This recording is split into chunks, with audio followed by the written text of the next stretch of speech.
Bonsoir ou bonjour, ça dépend à quel moment vous allez regarder cette vidéo. J'ai presque terminé ce livre de Marc Berriot, La Lune Noire, vers l'autonomie de l'être. J'ai bien aimé. Et j'ai fait pour vous, j'ai relevé quelques, je dirais, une petite chose pour chaque signe au niveau de la lune noire.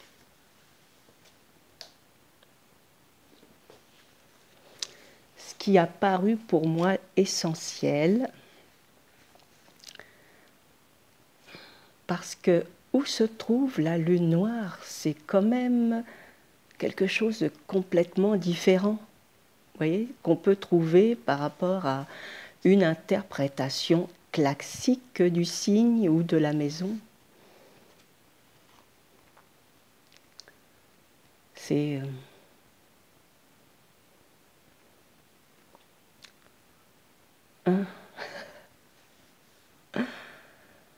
c'est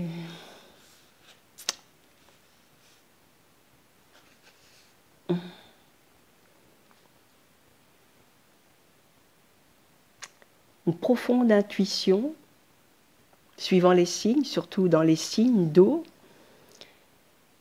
Ouais, c'est comme si on avait cette faculté d'aller derrière, voir qu'est-ce qui se passe derrière le rideau, vous voyez? Au lieu qu'on reste spectateur pour voir ce qui se passe sur la scène, ben, il nous est possible d'aller de l'autre côté du rideau, dans les coulisses, tout en restant à notre place de spectateur, vous voyez? Il y a quelque chose de très... avec la lune noire, on va au-delà des apparences, des clichés, des cadres conventionnels. C'est...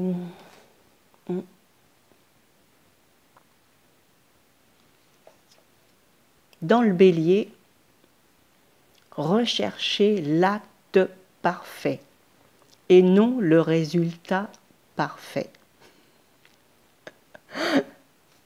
À méditer, hein, les 12. Le taureau, apprendre à se détacher de ses relations. Plus on attire à soi et l'on conserve le lien dans la durée. Vous voyez, le fait de se détacher. Tout le contraire de ce que habituellement le taureau, il a tendance justement à terroriser, à cumuler les choses, vous voyez, même les relations, et bien là, il suffit de se détacher pour recevoir le bienfait de la lune noire lorsqu'elle est dans le signe du taureau, évidemment. Dans le Gémeaux, exprimer ce que l'on pense vraiment, au lieu de ce que l'on croit intelligemment.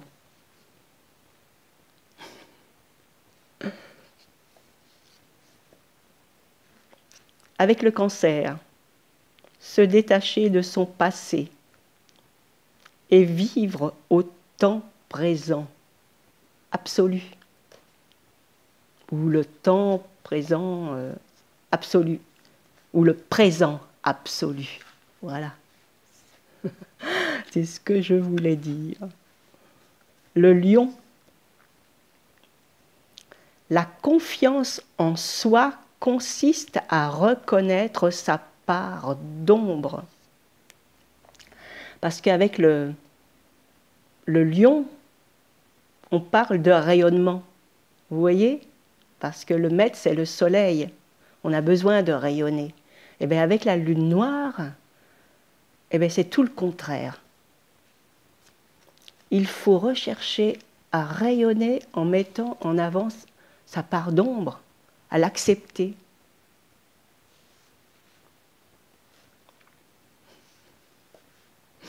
La Vierge. Trouver la façon de remplir le vide que l'on porte en soi. La qualité du plein va donner du sens à sa vie. Parce qu'il y a une tendance à la critique qui est vraiment accentuée aussi avec la lune noire. Et là, il faut trouver quelque chose d'autre. Vous voyez, pour combler ce vide. Parce que les critiques, elles viennent de quelque chose, elles ont une source quelque part.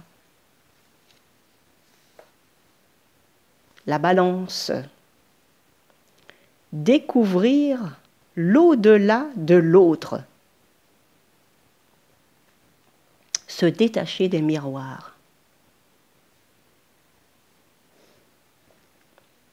Avec le Scorpion, reconnaître les portes qu'il faut fermer et celles que l'on peut ouvrir.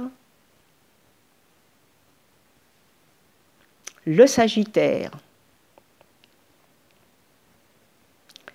son enseignement, il le trouve en lui-même, loin des modèles de la littérature.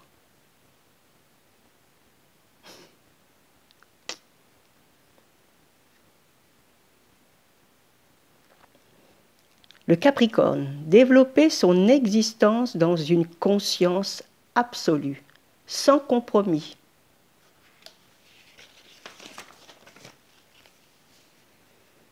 Le Verseau, les rebelles de la réalisation de soi, être soi-même et libre quand on est seul au sommet de la montagne. Pour le Poisson, accès à l'univers des symboles et des archétypes. Leur réalité est parallèle. L'intuition y est même très forte.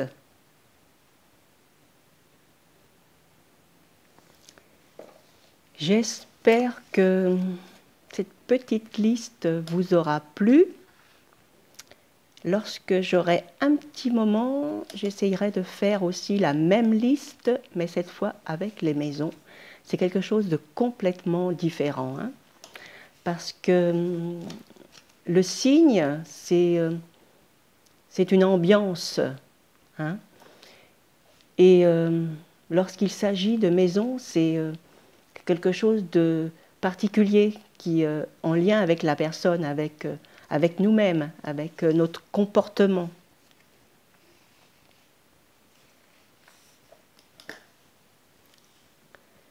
Merci de m'avoir écouté, de commenter, de partager. À très bientôt pour de nouvelles aventures. Et n'oubliez pas, si vous trouvez le livre, il mérite le détour.